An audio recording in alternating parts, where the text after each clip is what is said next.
여러분 안녕하세요. 일산 베델교회의 이진희 목사입니다. 여러분들 잘 지내고 있죠? 우리가 기쁜 소식 한 가지. 우리가 다음 주 다음 주에는 만날 수 있을 것 같습니다. 내만 기쁜가? 예. 다음 주가 21일이죠. 예, 오늘 예배를 온라인 예배로 마무리하고요. 영상 예배는 여기까지 하는 걸로 하고 다음 주부터는 오프라인 예배로 현장 예배로 우리가 만날 수 있을 것 같습니다. 금요일 날 담임 목사님하고 회의했을 때에 담임 목사님께서 여시고자 하는 의지가 확고하시고 또 이번 주 주보에도 아마 다음 주에 21일 날 교육 부서가 오픈할 거라는 그런 광고가 나갈 거예요. 그래서 아마 이 영상을 보시고 또 주보를 보시는 분들은 우리가 21일 주일날 만날 수 있다는 거 여러분 기억해 주시고 빨리 만났으면 좋을 것 같습니다. 내만 기쁜 건 아니죠. 하여튼 저는 여러분들 너무 만나고 싶습니다. 또 한 가지 광고는 우리가 만나기 위해서는 첫 번째로 여러분들 개인적인 위생을 철저히 하셔야 되고요. 두 번째로는 마스크를 필히 착용하셔야 됩니다. 그리고 세 번째로는 손소독이나 또 이런 것들 철저히 하셔야 되고요. 그리고 나름대로 교회가 정해놓은 규칙들, 또 틀이 있습니다. 이것을 절대로 어기시면 안 됩니다. 예를 들면 우리 이제 교육관에 오실 때 5학년 같은 경우에는 1교육관으로 오실 때 1층에서 손소독하시고 열 체크하시고 엘리베이터를 이용하는 것이 아니라 계단을 이용하셔서 오셔야 되고요. 또 6학년 4부 같은 경우에는 우리 교회 본관으로 들어올 때 QR코드를 반드시 가지고 오셔야 됩니다. 또는 내가 QR코드를 받지 못했다라고 말씀하시는 분들은 옆에 수기로 가시면 작성하는 게 있어요. 그래서 이름 쓰시고 핸드폰 쓰시고 본인의 핸드폰이 없으면 어머니 연락처라도 반드시 기입을 하시고 도장 그 스티커를 붙여줘요. 그걸 받으셔야지만 들어올 수가 있습니다. 그래서 여러분들 우리 6학년 4부, 5, 6학년 4부 학생들은 이 점을 필히 기억하시고 혹시 QR코드가 필요하다라고 한 주간 겪어보시고 QR코드가 필요합니다라고 생각하시는 분들은 목사님이나 또는 선생님에게 말씀해 주시면 목사님이 주중으로 QR코드를 발송해 드리도록 하겠습니다. 그래서 여러분들 반드시 기억하셔야 된다는 거, 이 네 가지 수식들 잘 기억해 주시길 바랍니다. 자, 그러므로 우리 이제 예배를 시작하도록 하겠습니다. 우리 다 함께 사도신경으로 예배를 시작하도록 하겠습니다. 신앙 고백합니다. 전능하사 천지를 만드신 하나님 아버지를 내가 믿사오며 그 외아들 우리 주 예수 그리스도를 믿사오니 이는 성령으로 잉태하사 동정녀 마리아에게 나시고 본디오 빌라도에게 고난을 받으사 십자가에 못 박혀 죽으시고 장사한 지 사흘 만에 죽은 자 가운데서 다시 살아나시며 하늘에 오르사 전능하신 하나님 우편에 앉아 계시다가 저리로서 산자와 죽은 자를 심판하러 오시리라. 성령을 믿사오며 거룩한 공예와 성도가 서로 교통하는 것과 죄를 사하여 주시는 것과 몸이 다시 사는 것과 영원히 사는 것을 믿사옵나이다. 아멘. 오늘은 우리가 마가복음 7장 21절에서부터 23절을 통해서 인간에 대해서 조금 배워보도록 하겠습니다. 마가복음 7장 21절에서부터 23절입니다. 성경책 다 가지고 오시고요. 우리 읽어보도록 하겠습니다. 시작. 속에서 곧 사람의 마음에서 나오는 것은 악한 생각, 곧 음란과 도둑질과 살인과 간음과 탐욕과 악독과 속임과 응탐과 질투와 비방과 교만과 우매함이니 이 모든 악한 것이 다 속에서 나와서 사람을 더럽게 하느니라. 아멘. 자, 오늘은 이 말씀을 가지고 인간에 대하여 조금 생각해 보기를 원합니다. 여러분들, 저와 여러분들은 사람이라고 이야기하죠. 그러면 하나님께서 저와 여러분들을 이 땅에 만드신 이유, 이 땅에 보내신 이유가 뭘까요? 성경에 보면 창세기에 보시면 하나님께서 태초를 만드시고 또 우주를 만드시고 또 에덴 동산을 만드시고 그 에덴 동산에서 살아갈 사람도 만드셨습니다. 하나님이 사람을 만든 목적과 이유가 무엇일까요? 웨스트민스터 소요리 문답은 제1문답이 이렇게 묻습니다. 사람이 이 땅에 살아가야 할 목적이 무엇인가요? 라는 질문에 웨스트민스터 일문답의 대답은 사람은 이 땅에 살면서 하나님의 영광을 위하여 살아갑니다. 라고 이야기합니다. 하나님의 영광을 위하여 살아간다는 것이 무엇일까요? 다른 말로 하면 하나님이 사람을 이 땅, 저와 여러분들을 이 땅에 보내주신 이유와 목적은 바로 하나님을 영화롭게 하기 위해서 이 땅에 존재한다라고 이유를 설명할 수가 있을 것입니다. 그렇다면 저와 여러분들은 이 땅에 살면서 하나님을 영화롭게 하는 삶을 살아가고 있나요? 이것에 대해서 좀 생각해 보아야 하겠습니다. 첫 번째, 먼저 인간이란 무엇일까요?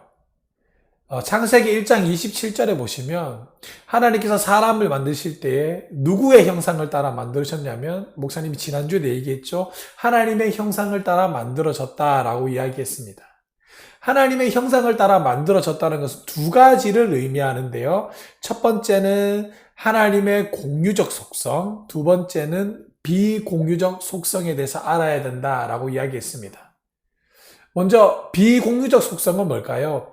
비공유적 속성은 하나님만이 가지고 있는 속성을 비공유적 속성이라고 이야기합니다. 전지전능 이런 것들이죠. 하나님은 모든 걸 다 아시고 또 아무 때나 다 거하신다는 겁니다. 동시에도 시공간의 영향을 받지 않고 어디든 동시에 계신다, 어디든 편재해 계신다라는 것이 하나님의 비공유적 속성입니다. 하나님은 모든 걸 알고 모든 걸 다 하실 수 있다는 겁니다. 그리고 시공간의 제약을 받지 않으면서 어느 곳에 동시에 다 계실 수가 있다는 겁니다. 이게 대표적인 하나님의 비공유적 속성입니다. 그러면 창세기 1장 27절에서 말하는 하나님께서 사람을 만들 때 하나님의 형상을 따라 만들었다라고 말하는 그 형상은 이 비공유적 속성을 말하는 것이 아니라 공유적 속성을 말한다는 겁니다. 이 공유적 속성은 뭐냐면 하나님이 가지고 있는 의식, 지식, 감정, 여러 가지를 나타낸다는 겁니다.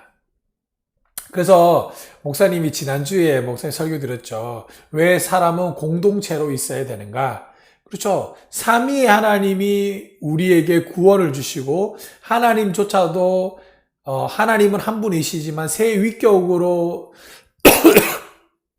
존재하고 계시기 때문에 하나님조차도 공동체로 계시기 때문에 사람도 역시 공동체로 존재한다 이렇게 이야기했습니다. 그래서 하나님께서 아담에게 혼자 있는 것을 알게 하시려고 동물의 이름을 지으면서 뭘 깨달아라고 하셨나요?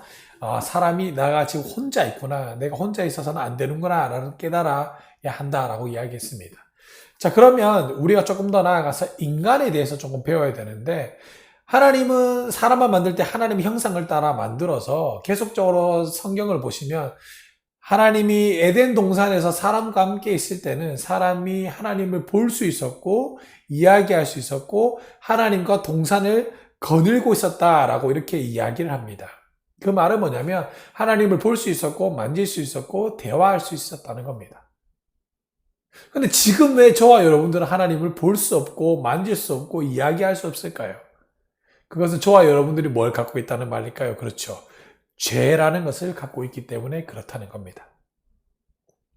하나님께서 처음에 사람을 만들 때는 사람이 타락하지 않아서 죄라는 게 없어서 하나님과 연합되어 있었지만 사람이 아담과 하하가 선악을 따먹음으로 인하여 죄가 나에게 들어옴으로 인하여 하나님과 인간이 단절됐다는 겁니다. 연합되어져 있다가 하나 돼 있다가 이렇게 죄로 인해서 떨어졌다는 겁니다. 그래서 사람은 하나님과 함께 할 수 없고 하나님을 볼 수 없고 하나님을 만질 수도 없고 하나님과 대화할 수도 없다는 것입니다. 그래서 사람은 죄를 갖고 태어나기 때문에 그것을 죄도 두 가지가 있는데요. 하나는 원죄가 있고 하나는 자범죄가 있습니다. 원죄는 사람이 태어날 때부터 죄를 갖고 태어나기 때문에 누가 가르쳐 주지 않아도 시기, 질투, 탐욕, 욕심, 거짓말, 살인 등을 하게 됩니다. 왜 그럴까요? 죄를 갖고 있기 때문에 그래요. 그래서 죄인이라고 이야기하는 겁니다. 내가 원죄를 갖고 태어나기 때문에 누가 시키지 않아도 죄된 것을 스스로 한다는 겁니다. 죄인이죠. 스스로 짓는 죄라고 해서 자범죄라고 이렇게 이야기합니다. 자, 여러분들, 하나님께서 처음에는 사람을 선하게 만들었고 하나님을 영화롭게 하기 위해서 사람을 만들었지만 지금 저와 여러분들의 상태는 이 죄로 인하여 하나님과 합한 상태가 아니라 떨어져 있는 상태, 분리되어 있는 상태라는 것이죠. 그래서 사람은 끊임없이 죄를 짓게 되는 겁니다. 이 죄 중에서 가장 큰 것이 바로 거짓말인데요. 거짓입니다. 자, 그래서 이 사람은 끊임없이 가면을 쓰고 있다라고 이렇게 이야기합니다. 가면을 쓰고 있다라는 말이 뭐냐면 자기 자신도 어느 것이 본인의 진짜 모습인지를 모른다는 겁니다. 한 가지 예를 들어 볼까요? 어떤 A라는 사람이 있는데 이 A라는 사람이 어떤 곳에 가면 이런 가면을 써서 자기의 본 모습을 감추는 거예요. 착한 척, 예쁜 척, 귀여운 척. 그런 게 있죠. 여러분들 부모님 앞에 가면 어떻게 해요? 귀여운 척, 예쁜 척 하죠. 근데 부모님의 눈에서 떨어져서 학교 가면 어떻게 돼요?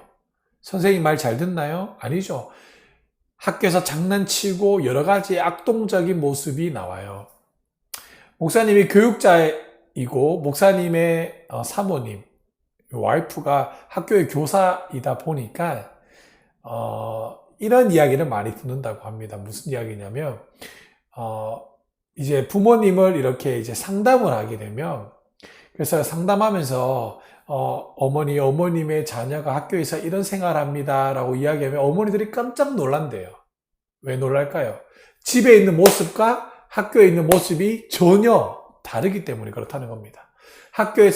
집에서는 착하고 부모님 말을 잘 듣고 얌전한 아이였는데 학교만 오면 변한다는 거죠. 거칠어지고 언행도 불실해지고. 왜 그럴까요? 학교에서 쓰는 가면과 집에 쓰는 가면이 다르다는 거죠. 이처럼 사람은 자기 기만적으로 살아가요. 어떤 심리학자에 의하면 한 사람당 많게는 10가지의 가면에서 더 많게는 수백 가지의 가면을 쓰고 살아간다라고 이렇게 이야기합니다. 그래서 우리나라에서 유명한 산악대장인 어몽길 대장은 이런 말을 했습니다. 어떤 인터뷰에서 얘기했는데요. 이 어몽길 대장이 산악인으로서 히말라야 14자 등봉, 등자 이렇게 얘기도 하는데 거기에 이렇게 막 올라가고 하는 거예요. 근데 그게 너무 힘들어. 물었어요. 한 방송 인터뷰에서. 아니, 어몽길 대장님은 왜 생사의 그런 위협을 무릅쓰면서 인간의 한계를 도전하면서 그렇게 도전하는 삶을 살아가냐? 이렇게 물었는데 어몽길 대장이 뭐라고 대답했을까요? 그분은 이런 말을 했습니다. 사람은 극한 환경에 가야 자신의 진짜 참모습을 보게 된다는 겁니다.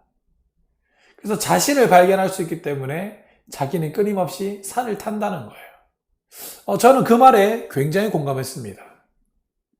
그리고 또 그 사람이 뭐라고 말했냐면 이 세상에 살아가는 사람들은 자신이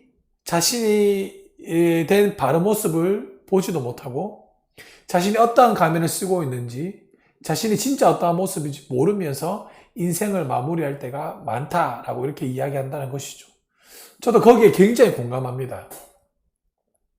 목사님도 가면을 써요. 교회의 모습과 가정의 모습과 또 다른 곳에서의 모습에 조금씩 다 차이가 있습니다. 다르죠. 왜 다를까요? 저와 여러분들은 죄인이기 때문에 그렇습니다. 그렇다면 오늘 성경이 말하는 인간에 대해서 여러분들 인간이 어떠한 존재인지를 알아야 그리고 어떠한 존재에 있으며 어떻게 할 수밖에 없는 존재인지를 알아야 정확하게 그 본질을 알아야 우리가 하나님께로 갈 수가 있다는 것입니다. 예수님이 말씀하셨어요. 사람이 먹는 음식으로 더러워지는 것이 아니라 사람 속에 있는 더러운 것들이 밖으로 나오기 때문에 더럽다라고 얘기한다는 겁니다. 그 말은 사람 자체가 이미 안에서부터 썩었다라는 거예요. 목사님 근데 저도 얘기했죠. 웨스트민스터 제1문답. 사람이 이 땅에 살아가는 이유가 뭡니까? 하나님의 영광을 위해서 살아갑니다. 하나님을 영화롭게 하기 위해서 살아갑니다. 라고 이야기합니다. 저희 여러분들은 그런 인생을 살아가고 있나요? 아니죠. 못 살아가죠. 왜죠? 저와 여러분들은 태어날 때부터 죄인으로 태어났기 때문에 불가능하다는 겁니다. 그러면 이 죄인의 삶을 벗어나 하나님께서 처음부터 디자인하고 계획하신 그 삶을 살아가려면 어떻게 될까요? 물고기가 물을 떠나 살 수 없고 나무가 흙을 떠나 살 수 없듯이 인간이 하나님을 떠나 살 수 없습니다. 그러나 지금 저와 여러분들은 하나님을 떠난 삶을 살아가고 있는 거예요. 그래서 우리는 어떻게 될까요? 하나님께로 돌아가야 한다는 겁니다. 이걸 알아야 돼요. 그래야 우리가 하나님의 목적에 맞는 삶을 정확하게 살아갈 수가 있는 거죠. 목사님에게 이 핸드폰이 있습니다. 비싼 핸드폰인데요. 아이폰이라고 말하는 비싼 핸드폰입니다. 이 핸드폰의 본질은 뭘까요? 그렇죠. 어디 있든지 전화를 하는 겁니다. 그런데 만약에 이 핸드폰이 어디서나 전화할 수 없는 그 가치를 잃어버리면 목사님이 이 핸드폰을 어떻게 할까요? 버리죠. 왜죠? 가치를 잃어버렸기 때문에 그렇다는 겁니다. 그럼 저와 여러분들이 참된 인생, 참된 가치된 인생을 살아가려면 어떻게 될까요? 그렇죠. 하나님이 저와 여러분을 이 땅에 보내주신 목적을 바로 깨닫고 그런 삶을 살아갈 때야만 진정한 비로소 가치 있는 인생을 살아간다라고 이야기할 수가 있다는 것입니다. 사랑하는 5, 6학년, 우리 2부, 3부, 4부 학생 여러분 또는 부모님 또는 선생님들, 우리가 가치 있는 삶을 살아가려면 오늘 말했던 인간이란 어떠한 삶을 살아가는 것이고 인간이 왜 타락할 수밖에 없었고 저와 여러분들이 왜 이런 인생을 살아갈 수밖에 없는지를 잘 깨달아서 우리가 이제는 앞으로 어떠한 인생을 살아가야 하는지를 바르게 깨닫고 앞으로 나아가시는 귀하고 복된 자가 되기를 주님의 이름으로 간절히 축복하고 소망합니다. 아멘. 그래서 나오는 게 있어요. 그래서 목사님이 여러분들한테 해주고 싶은 말이 뭐냐면 짠! 이겁니다. 뭐 알아야지. 하나님이 어떤 분이신지 하나님을 아는 지식이 필요하다는 겁니다. 그래서 여러분들 이 책 추천해 줄 테니까 꼭 보시고 또 큐티도 있습니다. 여러분들 모토사님 유튜브에 오면 또 큐티도 있고요. 또 우리 사랑하는 선생님과 또 부모님한테 목사님이 조그마한 단편 책도 하나 만들었어요. 하나님을 아는 지식이라고 이야기해서 5시간 만에 끝나는 교회사라고 이야기해서 연도별로 정리해서 착착착착 올려주고 있습니다. 하나님을 아는 지식이 있어야 바르게 여러분들 신앙생활을 할 수가 있습니다. 이 사실을 잘 깨달으시고 우리 함께 건강한 믿음의 신앙생활을 할 수 있는 귀하고 복된 자가 되기를 축복합니다. 우리 다 함께 주님이 가르쳐 주신 기도 드림으로 예배를 마치도록 하겠습니다. 시작! 하늘에 계신 우리 아버지여, 이름이 거룩히 여김을 받으시오며 나라가 임하오시며 뜻이 하늘에서 이루어진 것 같이 땅에서도 이루어지이다. 오늘날 우리에게 일용할 양식을 주옵시고 우리가 우리에게 죄진 자를 사하여 준 것 같이 우리 죄를 사하여 주옵시고 우리를 시험에 들게 하지 마옵시고 다만 악에서 구하옵소서. 대개 나라와 권세와 영광이 아버지께 영원히 있사옵나이다. 아멘. 우리 여러분들 다시 만날 때까지 건강하시고요. 개인 위생 철저히 하시고 우리 다음 주에는 오프라인으로 만날 수 있기를 주님의 이름으로 축복합니다. 안녕.